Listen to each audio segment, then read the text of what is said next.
I'd like to give a brief content warning before we start this episode. The film that I'm going to end up discussing today has themes of suicide, homophobia, and in particular, homophobic hate crimes, and just hate crimes in general. If you don't feel like you would be able to listen to something like that today, I won't blame you if you skip this episode. Hello, my name is Amber, and this is You Look Like a Badger, a podcast where I discuss queer cinema. It is season 5. We are working our way through Greg Araki's season. This is the first episode that I am recording after my announcement that this is going to be the final season of the show. So my plan is to cover the Teen Apocalypse trilogy, to release the final bonus episodes, and then end the podcast. I will link to the podcast announcement where I kind of go into detail as to why I'm ending the podcast. It does give me like a sense of levity that there's an end point to this and a finality to this. So I'm actually preparing to enjoy the final rhythms of putting this together. So in between the recording, the research and recording of the main episode, I'm also doing a bonus episode that has become weirdly intensive and kind of all over the place in terms of chronology. It's going to be a bit wonky, but hopefully it'll be an adventure. It's currently an adventure to record. But yes, I'm not going to be suddenly disappearing. I plan to finish up these episodes and make them as good as I can possibly make them as a final goodbye to this era of my life. So what are we covering today? Well, I gave you a bit of a hint. We are covering the first entry in what is known as the Teen Apocalypse trilogy. The film that we are covering today is Totally Fucked Up. I made up one of those hokey what's in, what's out lists the other night. And that's what I came up with.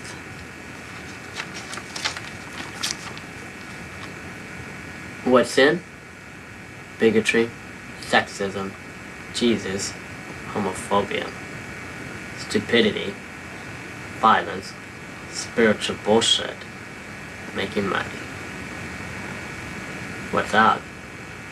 Punk rock, abortion, sex. Totally Fucked Up is the first entry in the Teen Apocalypse trilogy, a series of films that follows groups of teenagers coping with their angst and aimlessness, all while the world around them seems to be falling apart. Andy, Tommy, Stephen, Derek, Michelle, and Patricia are a group of friends mooching around with no purpose, attempting to find meaning in their nihilism and anger, balancing their romantic and sexual lives in ways that seem to make everyone unhappy. Araki is heavily drawing on his Godard influence here, using interstitial title cards to supplement the suffocating subjectivity of these miserable adolescents.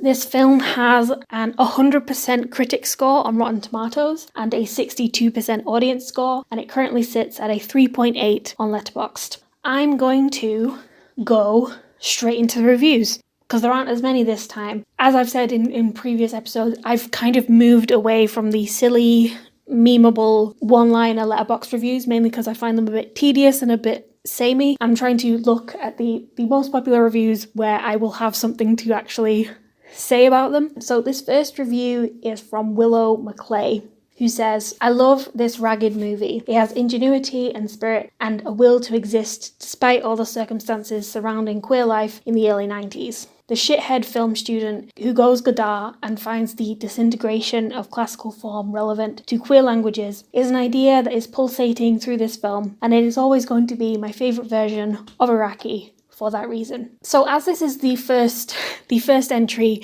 in what will become a trilogy, it does feel like the most rough, honestly the most quiet of the three of these films, and as a result can kind of try the patience of people who maybe assumed that this film would be like The Doom Generation or Nowhere or one of Araki's louder films. I think this is the film where he is wearing his influences very heavily on his sleeve, which is absolutely fine. And it's also one where I think the characters, in my opinion, kind of seem the most emotionally available. And that's going to sound odd because in a lot of ways they are very publicly not that. But as the films go on, the characters in these films become more cartoonish, more one-dimensional. You can kind of see that in the background of these films. But here, there is like a palpable sadness to the characters, especially the character of Andy. And as their kind of angst becomes more felt than their laid-back, detached edginess, you can really feel how the world starts to fall apart, especially towards the end of the film. This last review. Okay, so I said I wasn't gonna do like jokey one-liner reviews, but I had to include this one because it's intensely relatable and I think made me quite happy. So this review is from Alondra, who says, "90s James Duval, give me your gender, I'm no longer asking." What you're going to realize is that one, James Duval is incredibly beautiful, just a beautiful human being. And two, Araki's camera loves him. And you can really you can really quite viscerally feel the artist-muse relationship here, where Greg Araki is able to make James Duval look amazing. And it's all while his characters feel emotionally withholding. And I think there's a lot to say about acting ability. Our characters reading the lines in a way that feels naturalistic, feels like the way a human would talk. Maybe not, but I really do believe that these characters are friends. And I believe James Duval's sadness as he portrays it in this film. This kind of frustrated depression that you've given up on the promise that life could be anything except miserable and endless. And when you did open your heart up, it got squished right in front of you and proved that actually it wasn't worth the hassle to try and be a person in the way that would make you be able to assimilate with the world. With regards to stealing James Duval's gender, I think this kind of almost androgyny, which I think thin people can usually get away with more than anyone else, this kind of soft-featured, lean-bodied person who is queered by how beautiful they are in relation to a world that is quite solid and hard and technological. The soft-featured young man, I guess, represents a kind of androgyny that I think was quite popular around this period of time. So it makes sense, it absolutely makes sense to want to look exactly like him, because I think there is a kind of effortless angst that comes with being very, very beautiful, but also very, very detached. It's complicated. I'm going to give a spoiler warning because I'm going to be discussing the film in detail, and it's kind of a hard film to spoil. It's a film that is very aware that its narrative is loose and very much based on the confessional anecdotes of the teenagers at the centre of the film. At the same time, there is a lot happens in it, especially in the latter half of the film. If you don't want it spoiled for you, then I really would recommend watching it. I'd recommend watching it in general because it's very good. Represents a kind of 90s teen aesthetic mood that might be absent from your film watching, and it's kind of an entry point to this trilogy in being the most low-key one, potentially the most accessible one, but absolutely essential for, I guess, understanding where this series of films is going to go. I think I'm bisexual. I mean, I've never actually dorked a girl or anything, but if it came down to it, I think I could. Like, I've gotten a boner before making out with one, and I like them. They're soft and pretty, fun to touch.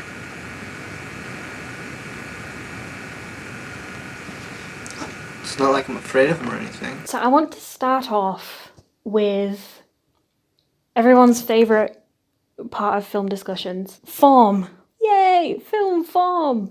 And how this is both a departure from traditional narrative cinema and an incorporation of home video and the documentary format, the confessional to the camera. This film introduces itself as another homo movie directed by Greg Araki. There is a queering of film form immediately to tell a story that is fragmented and difficult at times, but also incredibly familiar and laid back. So, like I said, everyone's favorite part, we're gonna discuss media theory. We're gonna do some media studies. So I wanted to talk about the relationship the characters have to the camera. And I'm gonna start by quoting a book by J. David Bolter and Richard Grusin titled Remediation,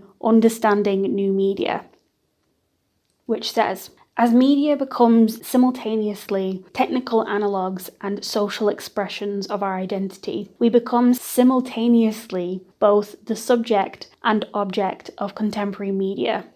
We are that which the film or television camera is trained on, and at the same time, we are the camera itself. Now, I think Araki is consciously interacting with the idea that giving young people a camera and asking them to document themselves, even if it is fictionalized here, is simply asking them to actualize a process that has already been happening to them, which is their lives becoming increasingly filled with screens, with images, and to ask them to become a part of the movie in a conscious way is merely the end result of a culture that, like this book says, has subjectified and objectified people simultaneously with the camera. I also wanted to quote Thomas Alsacer. I wanted to quote his essay, The Home Movie as Essay Film on Making a Memory Posthumously. And he says, the liveness, the evidentiary authenticity and presence, but also the uncanny undeadness and untapped energies emanating from our photographic and cinematic archive have created powerful new forms of presence, where the agency of things and of images almost count as equivalent to that of people and individuals. I think that's really interesting when applied to the film Totally Fucked Up, because the character Stephen, the filmmaker of the group, is trying to document his experience of youth by filming his friends and creating, like this essay says, an archive in the present. To film yourself is to document a version of the world that maybe would not have been seen in mainstream cinema. And Araki is doing like the self-conscious thing of fictionalizing this process in order to comment on the ways that young people, young queer people in particular, are closely observed but rarely empowered to move upwards, move in society. There is a sense of arrested development here. And it's this, I guess, the camera is both like an empowering force and also a process that puts them in stasis. I think this is particularly interesting with Andy, who is dead by the end of the film, and his remaining image is captured in this film that Stephen is making. It becomes like this really absurd tragedy that his cry for help is only really heard through the lens of a video camera. So this idea that we are present but we're also detached from the present moment, it emphasizes the entire mood and angst of the film and where it all comes from. So like I said, it's this kind of mediated reality where TV static and camcorders and interstitial titles are everywhere. There is a conscious interaction between the people on screen and the filmmaker behind them. Obviously, there's a filmmaker behind the filmmaker.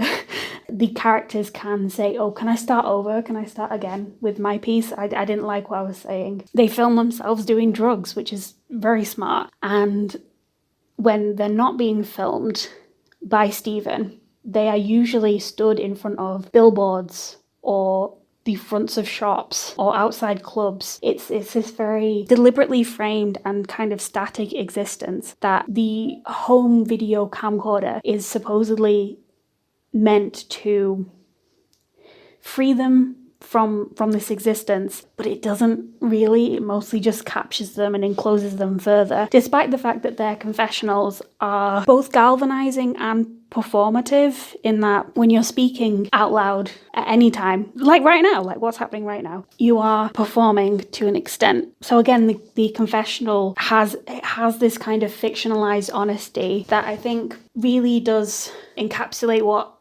Araki is about. Like the emotional honesty is true, but he very much recognizes that the medium with which to discuss one's life is limited to genre signifiers, to technology, to opportunity, to obviously to sexuality and race to a lesser extent in this film, that the limitations become an extension of the film form itself. What the film documents, really, further from the home video aesthetic, is these teenagers' relationship to love, to sex, to the world, to the future. And like I said, there is obviously a fictionalized aspect to this, but you are meant to feel invited into this friendship group, often placed within it, like closing up the circle of the friendship group. And the fact that the teenagers are often being as candid as they are, going over what they are thinking and what they're going through, lying around, walking around, aimless, watching television a lot like you. They're meant to be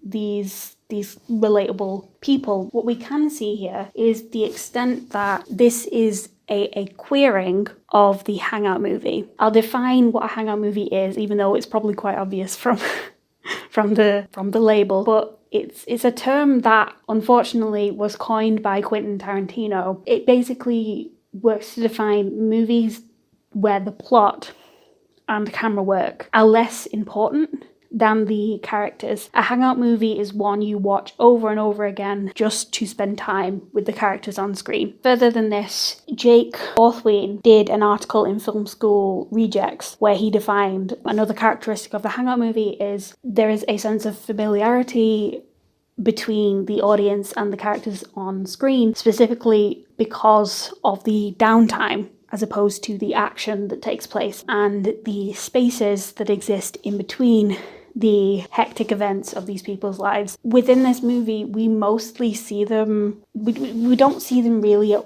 work or on a mission or doing plot. We see them shopping, walking around, going to the club, sitting around in each other's houses, watching television in the way that we would be. And we become endeared to them through their conversations. What I mean, where this is queered by Araki's approach to form is not simply because the characters in the film are queer, but that the self-consciousness of the form, the fact that you become very aware that a movie is being made within this movie that you're watching, it renders the hangout movie as a deliberate construction, as opposed to something effortless and relaxing and familiar. It becomes kind of alien, but not in a bad way. It becomes this kind of mission to find where the camera is being placed, where the television screen that is flickering in the background, what is the purpose of that there? The extent that the characters are constantly being filmed and filming each other, despite the fact that they seem to be doing very little. Araki, I guess, queers this idea that familiarity is innate, and that in order to develop a rapport with characters as an audience, there has to be an element of deliberate construction. And Araki he's mostly just showing you his hands and being like, I'm doing this on purpose because I think these characters are worth paying attention to. Like I said, it's not necessarily a bad thing, but I do think the extent that you're not made to simply immerse yourself within this world, that the editing and the camera work and the set design and, you know, the blocking, it's all very deliberate and aware and wants you to be involved maybe more than the average hangout movie would.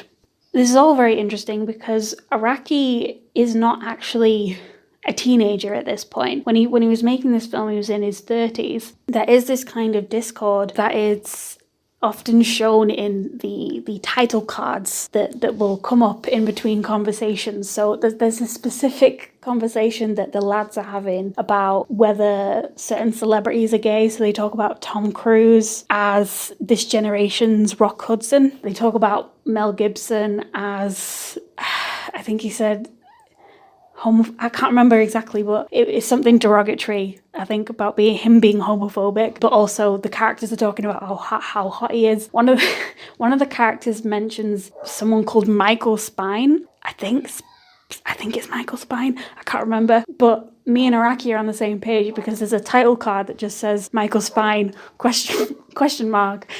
So there is this kind of disconnect that, to a certain extent, being a teenager and being an adult, they are very different experiences. And even if Araki is kind of imbuing meaning on the teenage experience by making a movie about it, by filming it, there is this kind of disconnect in that he is still an observer of this experience. He's not someone living amongst them. And obviously there is this awareness that the lack of narrative is going to appeal more to a younger audience who's probably more willing to invest in a film about characters their age just pissing about than maybe someone who is a similar age to Araki. The fact that there's a title card that says start narrative here, and that the first 25 minutes are just the teenagers not doing that much and not contributing to anything and being kind of abrasive because they're doing their confessionals, and then proceeds to be about how these characters' lives are filled with like romantic and sexual angst, and how there are certain structural limitations that are causing them to not free themselves from their arrested development.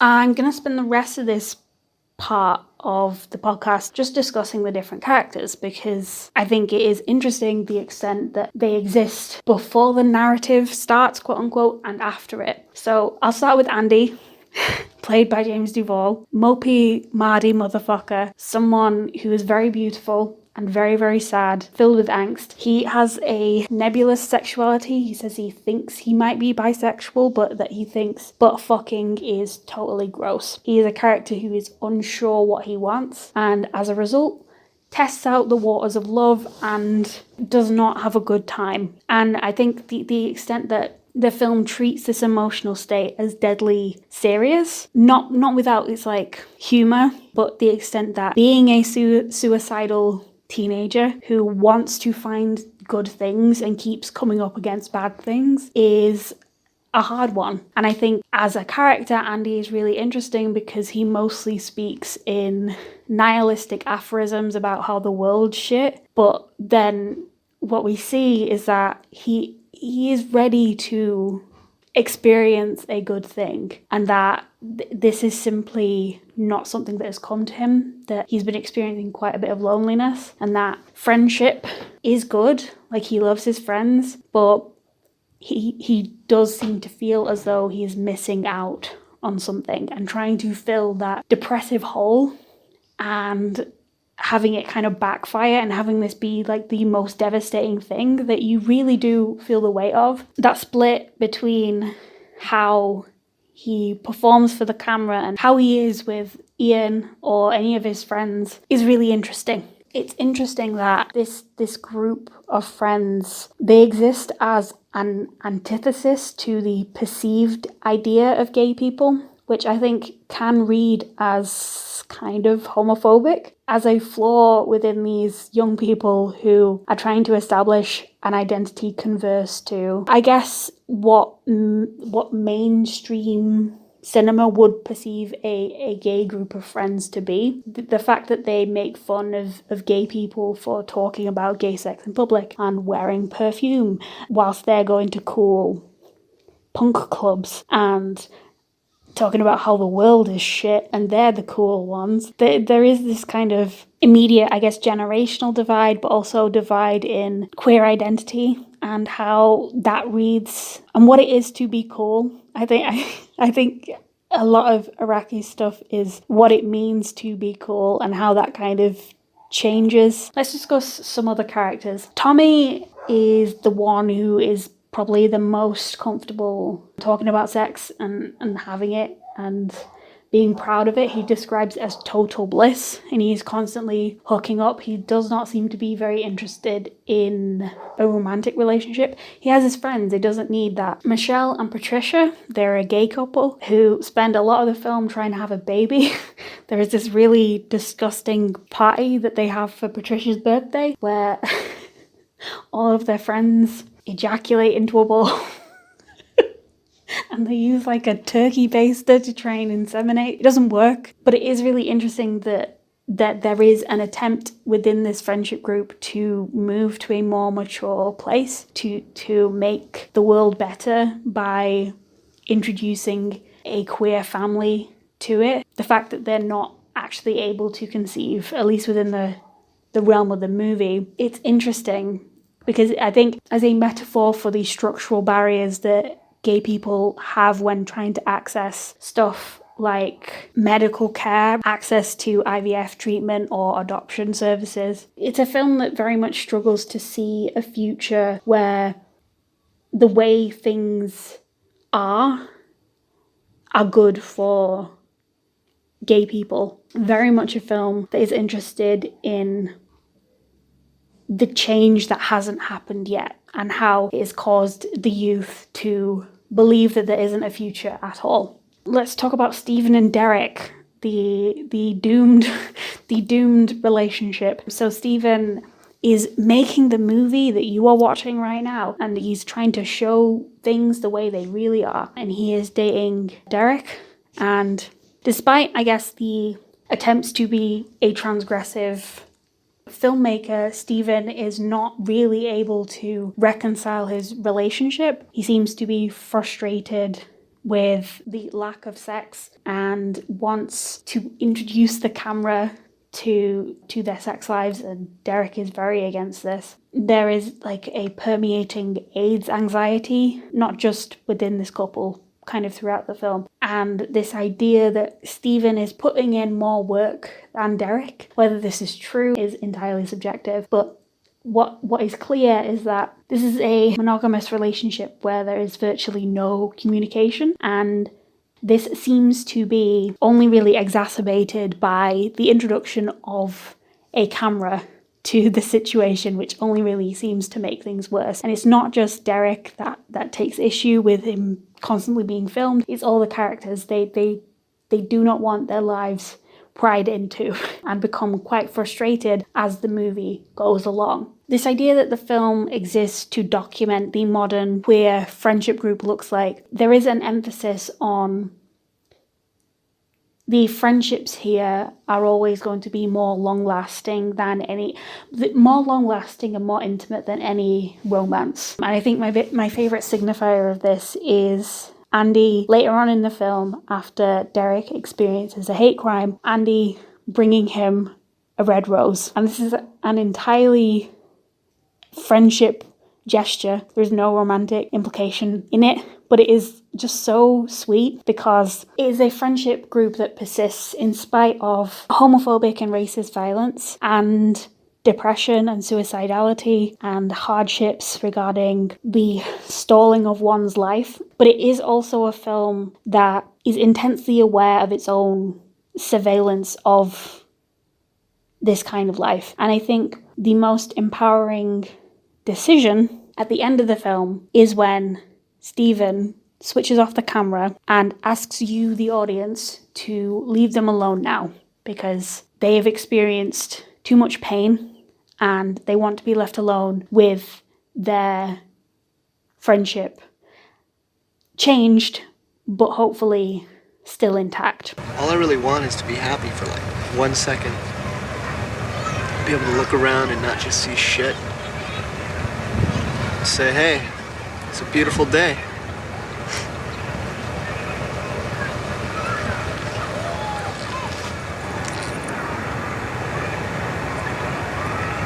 I want to enjoy life while I'm still young enough to appreciate it. I mean, that's what it's all about, right? I'm recording this next section at kind of the perfect moment because I've had a really long, really mentally draining week, and I'm officially having a 3-day weekend for myself to recuperate from life and my job and just the mental strain of being a human. And all of that is quite fitting because the next section that I want to talk about with regards to this movie is the representation of nihilism and angst and the idea that there is no future for these characters. Now, I think to a certain extent you can argue that there is no future for any fictional characters because once the movie ends, so do they. And I think there is like some awareness that these are creations, as I spoke about in the previous section, but the fact that this movie opens with an article about a double teen suicide, about 2 teenage boys who killed themselves because their parents were moving away from each other and they didn't want to be separated. We get this mixture, which I've spoken about in regards to Araki's films before, of intense, heightened emotions, often love and anger, mixed with this idea that death is just around the corner. It's inevitable and it's coming to get you. And the air of suicidality that I guess flows through these people's lives. The idea that there is no real movement for them. They can't move. They can't become better people. They can't go on the typical journey of a character. They can't go on a hero's journey because their future has been severed for them. I was going to start by talking about Andy, but I think I'm going to talk about him last because his death kind of punctuates the film, and I think I'm going to talk about it as a whole thing. But if we start like small-ish, we'll start with Michelle and Patricia. Their goal for the movie, for their life, is to try and have a baby, and they are unable to conceive within the realm of the movie. Now, obviously, they live to the end of the movie, so that's not to say that this will never happen for them, but within the confines of the film, Araki is playing with the nebulous regeneration of the queer community. It makes sense that the methods with which these 2 characters use to try and get pregnant are very like makeshift, and they're very it's very punk, you know. They get their friends to ejaculate into a bowl and then use a turkey baster to try and make that happen, and then it doesn't work. So we have like evidence that in order to gain access to things in the world that seem to come to heterosexuality quite naturally, there has to be some effort on their part. And I think it's not that there's no community in the film, but as I spoke about in the previous section, there is like a hostile relationship to the mainstream idea of what a gay person looks like and how these characters are meant to be antithetical to that. But in this like separatist idea, it also means that there is no mode with which desires are able to be met because the gay community, quote unquote, does not really exist within this film. There's this friendship group, but as we will explore, as I have explored, it's not a stable structure. It's not one that is typically conducive to the pillars of adulthood, of progression, which is evident in the fact that Michelle and Patricia just aren't able to have children. We also have Stephen and Derek, whose relationship just fully implodes in this movie. Most of that is undone by Stephen's filmmaking. He films his confession of cheating on Derek and then just leaves it around for him to find. You know, as we spoke about in the previous section, there's a complicated relationship with the camera. And it specifically it fractures this relationship, which is further fractured by Derek experiencing a hate crime, a quite intense experience. And as an event, it doesn't bring Stephen and Derek closer together. I can see how in like a different movie, this may have been an event that makes them realize that actually love is more important than whatever we were fighting about. But it doesn't. In fact, I think it just seems to fracture the friendship group more, as Stephen is kind of perpetually on the outside. There's Tommy, who is the character that gets kicked out of his house for being gay, and he ends up having to stay with Derek. His journey throughout the film is he has a lot of sex at the beginning of it and then ends up not having as much sex by the end of it. This seems to be implied to be caused by him getting a bit ill and becoming absolutely convinced that he has contracted HIV. Unlike The Living End, this film is not as much about HIV and AIDS, but the anxiety is definitely still there. It permeates the film. So the fact that Tommy has been cut off from his supposed like natural family and is made to make his friends his new family, and all of this is kind of marred with the threat of disease, it fundamentally changes his relationship with sex and desire, which is not a positive progression within the story. In fact, it feels like someone regressing from themselves, specifically because of an intense fear of illness and death. All of this kind of comes to a head with Andy. He has the most tragic arc of the film. He starts off very moody and angsty, which I think on first watch can be interpreted as just like typical teenage behavior, but as the film goes on, it's kind of very clear that he has depression. This constant reiteration that life is meaningless and that there's no hope and that there's no future is not simply a teenager being a teenager, it is an actual mental illness. And this is exacerbated when the hope of romance as a cure for one's angst is completely shattered in front of him. So he starts dating Ian, who is in college and he wants to be a writer, but he is also kind of shitty.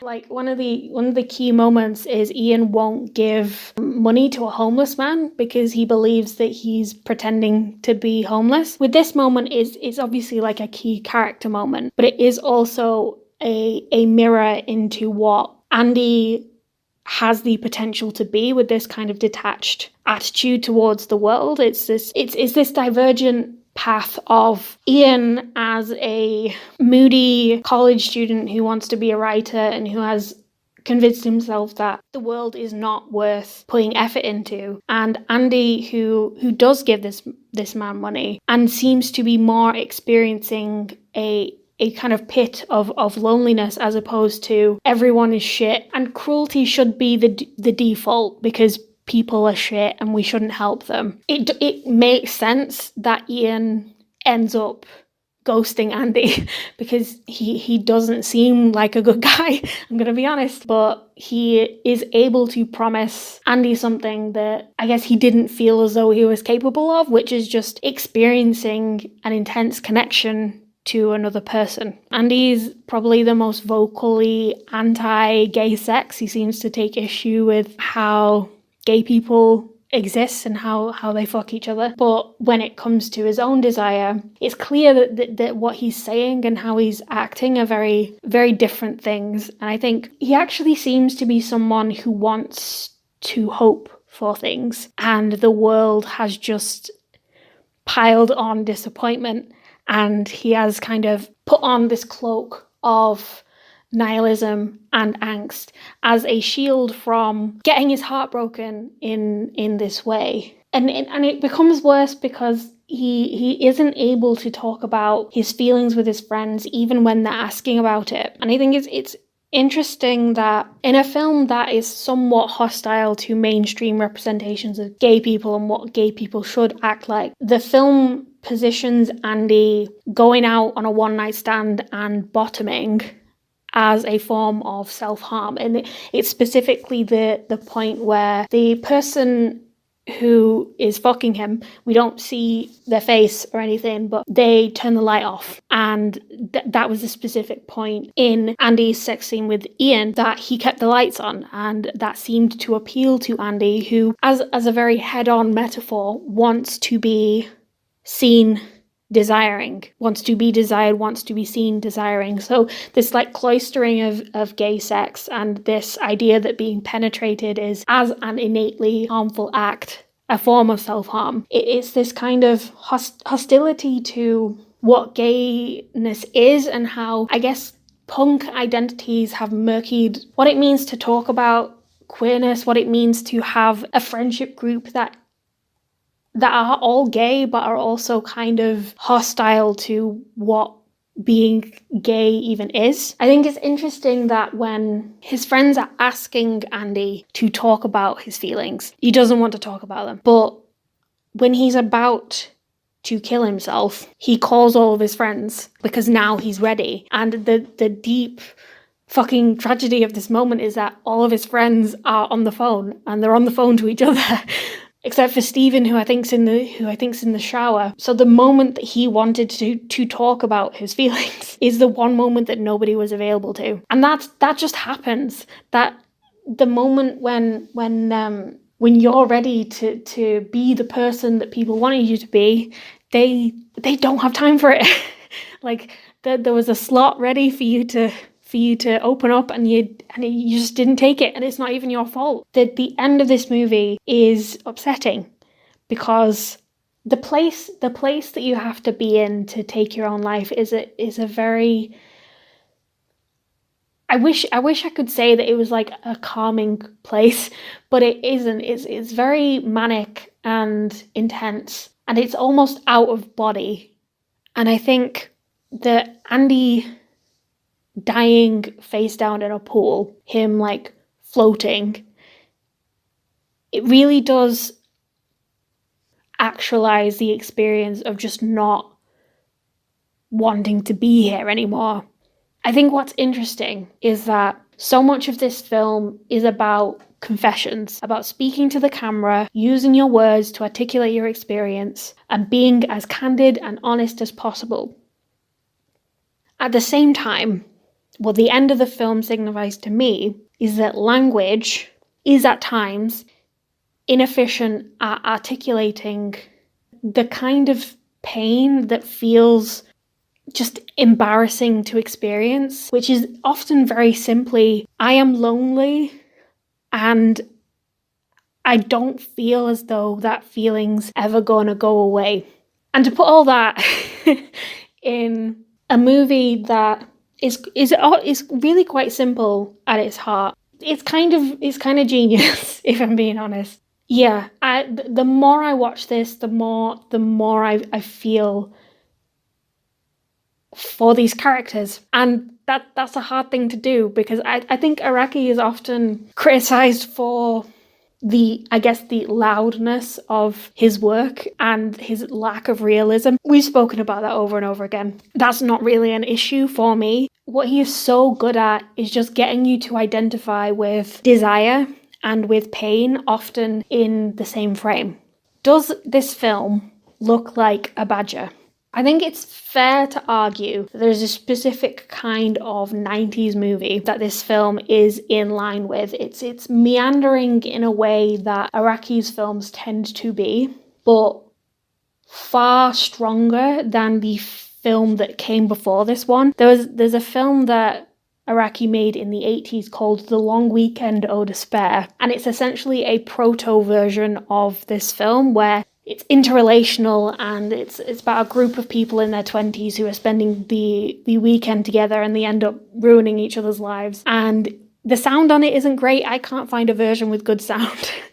I don't think it's ever been officially released, but you can find it to watch online. And my opinion is that this Totally Fucked Up is a stronger version of that film because of how it exists as a movie within a movie, as a series of interconnected bits, as a representation of a friendship group. I think that despite being older than his characters, Araki treats them with intense empathy and recognizes that their mopey angst comes from a very sad and lost place. I find the use of documentary and television footage incredibly interesting, as Araki identifies how screens have become more incorporated and how they have come to shape identity and reality. How about some recommendations? Let's do some of those. The first one that I'm going to recommend is Stranger Than Paradise. It's a film about a man